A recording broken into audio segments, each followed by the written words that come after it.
Programang ito ay rated SPG, striktong patnubay at gabay ng magulang ang kailangan. Malungkot nga na inalala ni Mokang noong mga panahong si Tanggol pa ang kanyang kasama. Napagtanto niyang ang proteksyon at pag-aalala ni Tanggol sa kanya ay yun ang ibig sabihin ng tunay na pagmamahal. Kaya labis ang pagsisisi ni Mokang dahil ipinagpalit niya si Tanggol sa pera. Samantala, sa gabing ito ay gusto nang patayin ni Olga si Tanggol, kaya tatawagan niya si Balatukan para dalhin sa kanya si Tanggol. Ngunit madidismaya lang si Olga dahil hindi papayag si Balatukan dahil wala si Tanggol sa kulungan.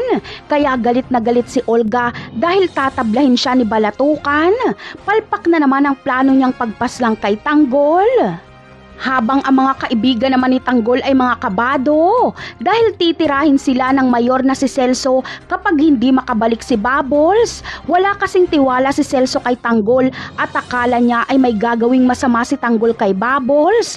Tiwala naman ang mga tropa ni Tanggol na babalik si Tanggol sa selda. Pero kung si Tanggol lang ang tatanungin ay gusto niya nang tumakas. Ngunit hindi niya magawa dahil bantay sarado siya ni Bubbles. At isa pa ay hindi niya kayang iwan sa loob ang kanyang mga kaibigan.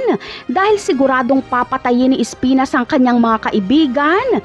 Kaya bukas na bukas ay babalik na sila Tanggol sa selda. Sa kabilang banda naman ay kahit ikamatay pa ni Edwin ang pagpapahirap sa kanya ng mga pulis ay hindi siya magsasalita. Buhay kasi ng pamilya niya ang nakasalalay dito. Alam ni Edwin na gagawa ng paraan ng kanyang bayaw para mailabas siya.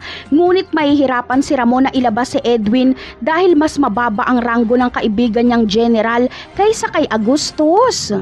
Kaya naman, bago makalabas si Edwin ay maililipat muna ito sa koreksyonal. Doon ay makakabangga nila ang grupo ni Tanggol. Ano kaya ang mangyayari kapag magkita si Edwin at Tanggol sa kulungan? Dito na kaya malalaman nila Tanggol ang totoo na sila Edwin ang nanloob at sumaksak kay Rhoda na ibinintang kay Tanggol? Yan ang aabangan natin sa mga susunod na episode. Paalam!